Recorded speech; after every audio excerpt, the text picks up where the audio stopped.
So let's take these secondhand finds and transform them into some beautiful home decor using items that you may have in your stash just laying around. Hi friends, welcome back to the channel. If you are new here, my name is Yvonne and you are on Ginger Chick Rehab, where I love to take secondhand finds and make them over. And I share the process with you all here on the channel, how I do that. So in today's video, I am making shadow boxes. I am taking items that are secondhand and I'm repurposing them, and I am filling them up with a whole bunch of repurposed secondhand find goodies, and I'm sharing my process and my vision with you all. Oh yes, so today's video is shadow box inspired. So when I saw this piece, I was like, oh my gosh, though it's not my taste, I love the wood on the back, I loved the frame, I loved that it had that depth that I could put something inside, because I actually have quite the stash of black handled scissors from all the auctions we go to. Somehow we always come home with scissors, so it is time to get them. And they're beautiful. They are beautiful, and I want to display them beautifully. I did not need that piece of roping on the back, so I removed that. Other than making sure that this was dust-free, the stenciling on it is not raised. I didn't feel anything that I had to worry about. So I'm just going to get this sprayed up with Kills Paint and Primer, just a white paint. No technique or anything here on this piece right now. So in one of the state's halls, sometimes you get paperwork, or cards or whatnot. So I do kind of go through it, and I'm like, there's this beautiful poem, there's a handwritten note. I just absolutely love it. And instead of just hiding it in a drawer and not using it, why not use it as a background? And I was given a whole bag of doilies. There's just something about that bright white and then the cream of these aged doilies that just has my heart. Oh my gosh, they just beautiful. So I found this doily that fit. I'm trying to decide, do I want the handwritten or do I want the poem? I'm still on the fence about that right now. So right now all I'm doing is dry fitting. That's where I'm just trying to decide, when I do go to glue things down, where do I want them. So my two bigger scissors, I have a little bit more aged, and then these little scissors, so I'm going to go back into my stash of black handled scissors and see if I have ones that are a little bit more aged. I decided that I was going to flip it over and use the poem instead. That way I wasn't covering up any of the wording. I'm adding these wooden spools that have no thread. I thought, look at how deep the shadow box is. And then I couldn't really find the size that I needed, so I'm just going to stay with a little bit shinier of a smaller pair of scissors. But the poem is just beautiful, and I think, yes, patchwork quilt, even though we're not really doing a quilt, still with the scissors and the wooden spools, it has it all kind of flowing together. And then now I can go ahead and start gluing it. It's nice to dry fit it, get an eyeball of where you want everything. And then the nice thing about hot glue is it doesn't really ruin the object. That holds it in place, but it doesn't ruin the object. Okay, so it may not be as easy to take the hot glue off the paper, but at least I'm getting it out of a drawer and somebody can enjoy this beautiful poem.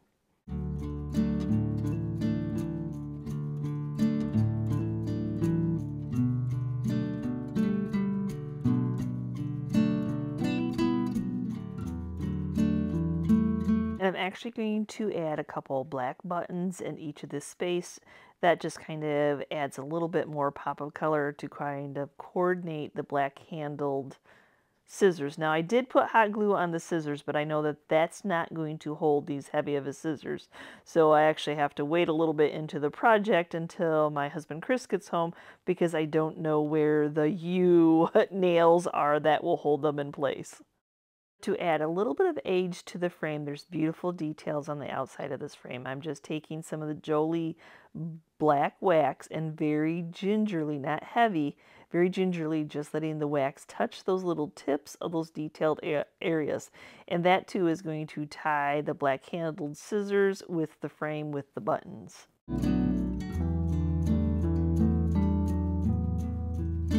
So this is what I was talking about when I said U-shaped nails. So these are a little bit stronger.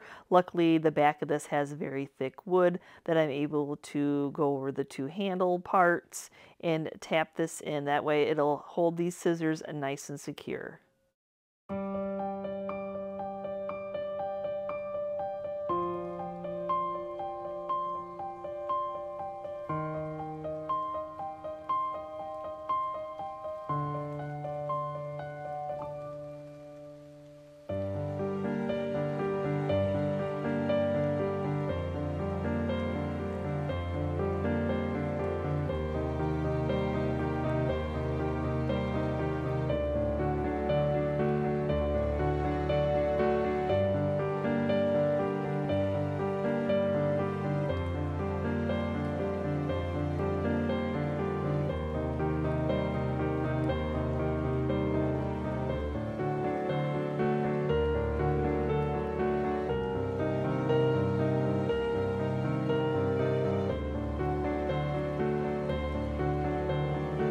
Now next up is this lantern, and this lantern is nothing special. It is thin wood. You cannot remove the glass that's in it. So and the color's okay, you know, but I think we can make it look a little bit, okay, we can make it look a lot better. So the first thing I have to do is go ahead, since I cannot remove the glass and I want to paint this, I'm going to go ahead and tape off that glass. But I'm going to go ahead and remove the hardware. Luckily, I can remove the top from the bottom, but the hinges themselves on the top are bolted. They're riveted in. Yeah, that's the word I'm going to go for, riveted. But luckily the hinged part on the bottom are screws, and then I'm going to take the front hardware off also. Now I don't want to completely cover up this green color that it is because I cannot paint the inside. That would just be a nightmare. Not worth the flip money at all. But I can distress the front of this, so I'm just going to use the wax technique. This is just a votive. I thrifted a whole box of votives, so it doesn't matter what type of wax you use, you just go ahead and rub it all on. And this is where I'm like, oh, I need to remove this little metal piece, but we'll get the wax put on first.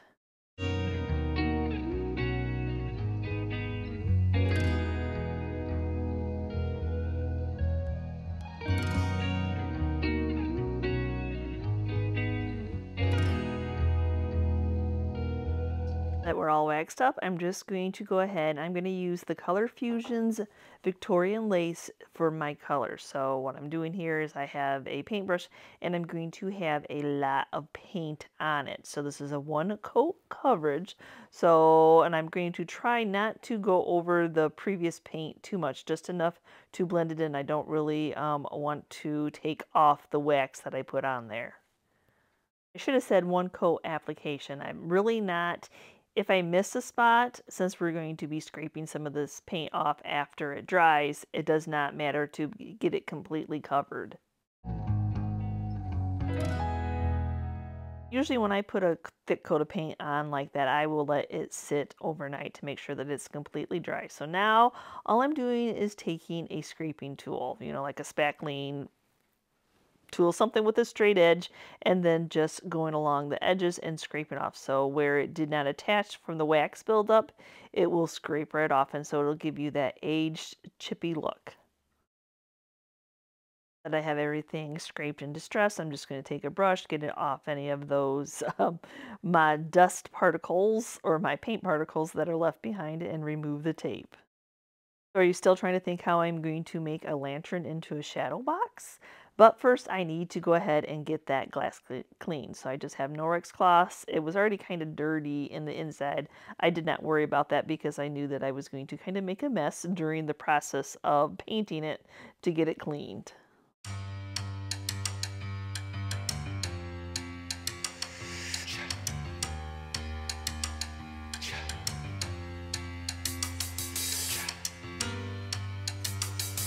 So I hope that by this point you guys that are watching right now have seen how I made this fabulous grungy candle with my own DIY. Oh my gosh, absolutely love it. So messy process, but cool look afterwards. So my base is going to be this battery operated candle. And then I have this piece of hymnal that is falling apart. It is aged, and the papers are actually too fragile for me to make a paper wreath with. So I thought, oh my gosh, there's just something about aged paper and the old hymnal, and I thought, and it is a perfect fit for the inside of this lantern. And I don't see why not. I don't see why I can't add a doily in here somehow. So we will figure that out too, but I like the different tones all playing with each other. And once I got the tones all playing with each other, I realized that my grungy candle is a tad bit dark, and since it's a big pillar candle like this, I'm going to go ahead and take a piece of this coffee stain dyed drop cloth fabric and just make a simple knotted string going around it. That'll just kind of break up such a dark big object. Now that I have a game plan of which objects I'm going to go ahead and put inside the lantern, I'm going to pick out, already had picked out one of the hymnal sheets that I liked because the whole book it crowded it in there. And since the one side of the paper kind of had frayed, uneven edges, I just went and very easily I didn't even have to wet the paper, just made frayed sides all around just to give that paper that nice aged look. Now I needed something a little bit more white to tie the outside paint job on the lantern together. So I have some white pip berries, and now I'm going to start gluing things together. So I got the doily glued on. I'm going to glue the paper in place only because you're going to want to take that candle in and out to turn it on and off. And I also needed something to put my pip berries in because I didn't want you just to see the straggly stems of them since I tore them apart to make sure that they fit in there. So I just have this wooden spool that'll fit perfectly. I'm not going to go ahead and glue that on in there. It'll just be one of those things you just have to readjust when you put your candle in and out. But I'm going to, sometimes those pip berries have those extra pieces of wire that don't have a berry on them, and I always usually just go through and clip those off. And I just felt like it just needed a tad bit more, so I had a rusty heart in my stash, and I absolutely love this.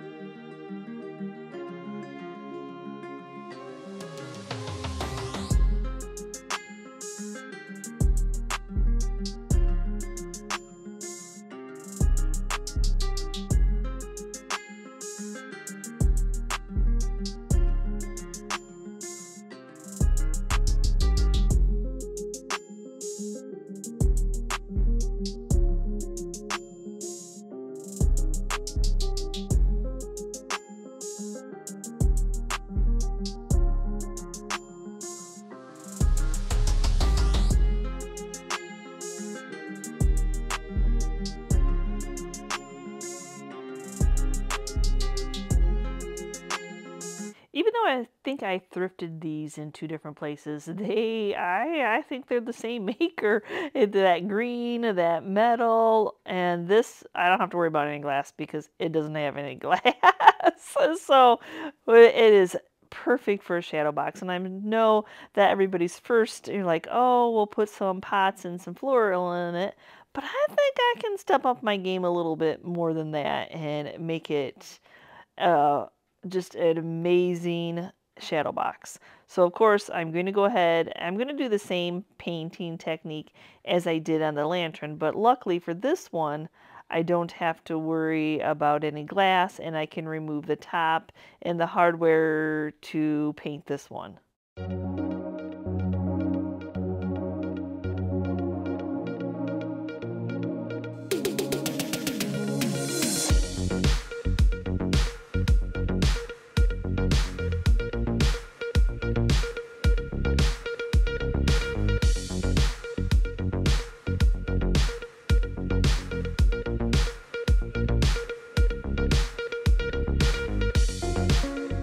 Okay, so this shadow box is actually going to get a rusty, crusty kitchen utensil, kitchen items put in it, shadow box, along with a little bit of spring Easter decor. And yes, I did. I actually had a little rusted tin measuring cup, but I thought, you know, I needed a little bit more pop of color, and I guess it was made to have a pot in it. So I did use a terracotta pot to hold the carrots. I used the rusted tin cup to hold some beautiful colored eggs. So I'm just adding some more until it's a tight fit.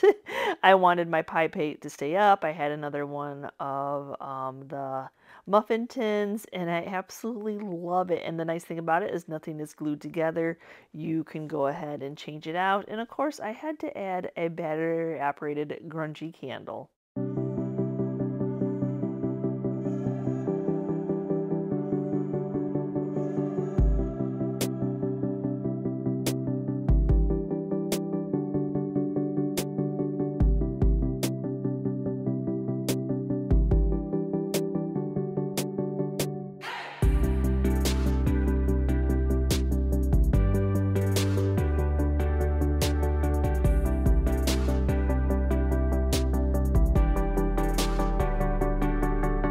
We're done painting for this episode, so now I have some cute boxes, and y'all, these are as clean as they get. That is it. That is their patina.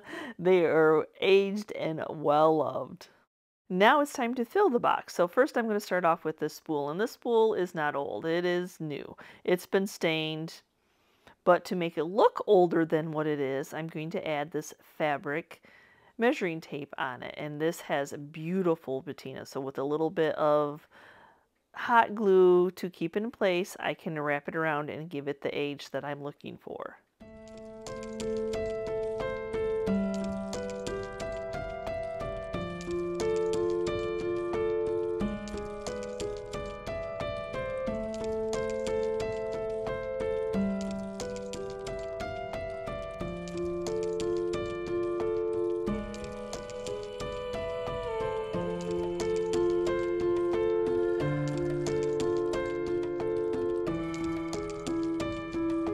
And now I'm going to use a little older pin that came in something. I got probably the same as the tape to keep that nice and tight down. But then I realized, oh, I got to loosen it up just a little bit because I have quite the scissors stash, y'all. And I thought, oh my gosh, these are the perfect size to kind of weave into this fabric tape.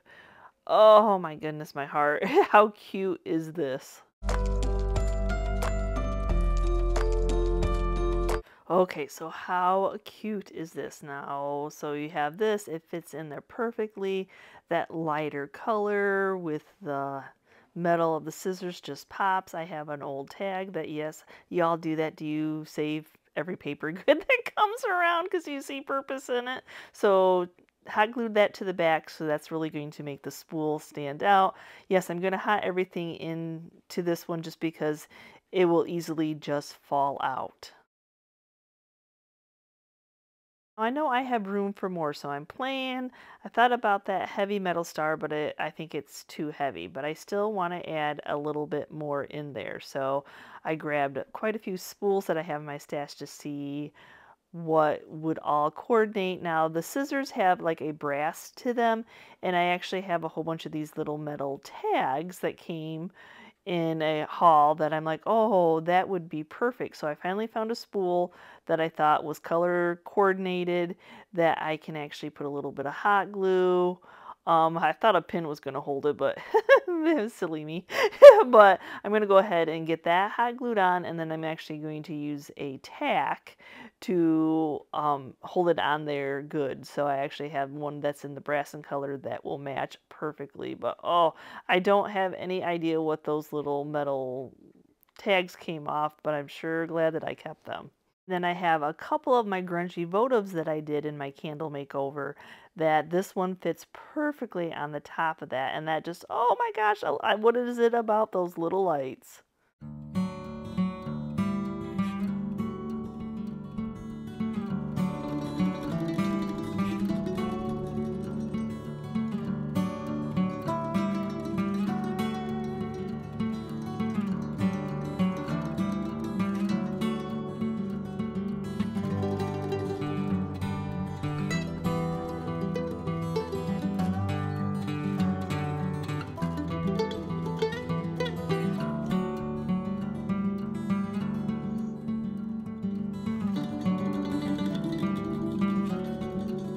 Yes, I think my shadow boxes just kept getting smaller and smaller, but just a single little drawer. Love the top of this.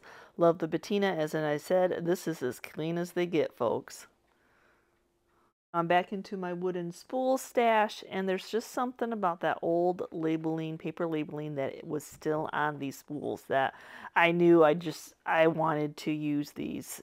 This is a great way for that tiny little bottle that might have, got overlooked, but it actually makes the spool pop in the background, kind of like putting the paper in the other one.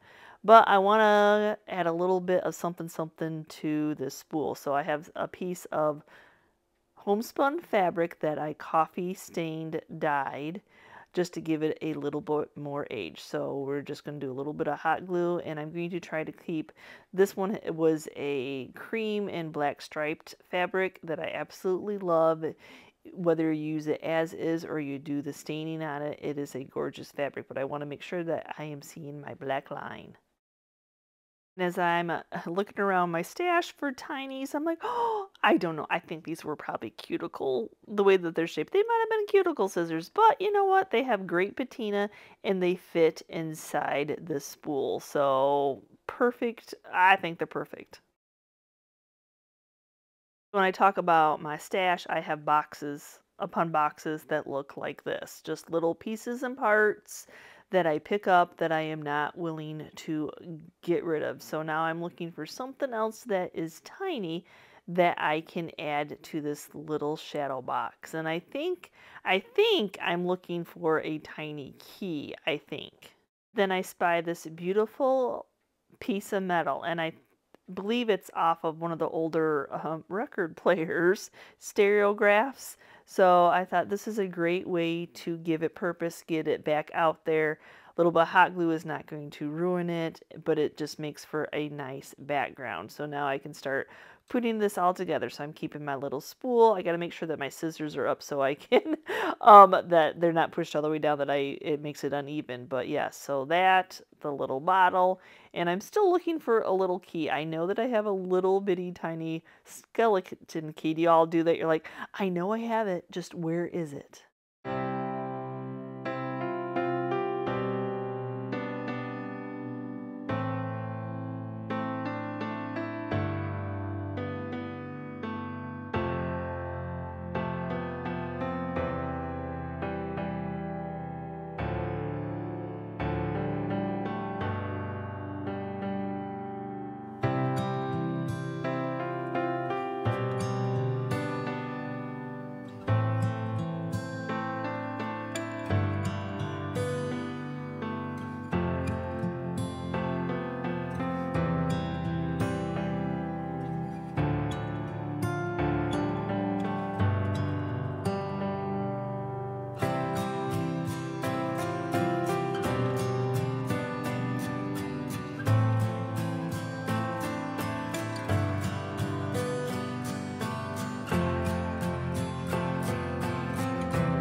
Oh my goodness, were they not the cutest? Yes, taking a new purchased good like those lanterns in that little terrarium and giving it a new paint job to make it look old and chippy, and then just adding the touch of some older items in there. I absolutely love those right from the get-go of doing that frame that was a little, taste is personal, y'all, but I needed something for scissors. Oh my gosh, and that was perfect. That piece was perfect along with little boxes. How many y'all got little boxes in your stash? I know that I have plenty. I could probably do more, but I was trying to keep the video on the short side, y'all.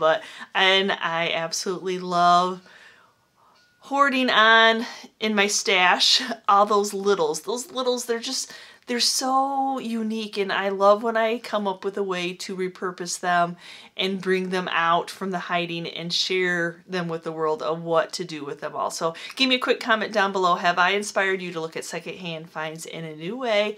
Is this something that you've already tried? Have I inspired you to try this with your stash? Let me know down in the comments below. And as always, thank you if you're part of our YouTube family. Thank you for helping me reach that goal of 75,000. So we're gonna go for the next goal of 100,000. It may take me a while, but you know what? I love what I do, and you guys watching my videos and commenting and giving me thumbs ups and kind suggestions and just being there and supportive for me means the world. And if you are new and you're checking out this channel and you like today's content, please hit that subscription button and the notification bell so you know we've uploaded a new video, and we will see you next time, guys, and you can see what we're up to.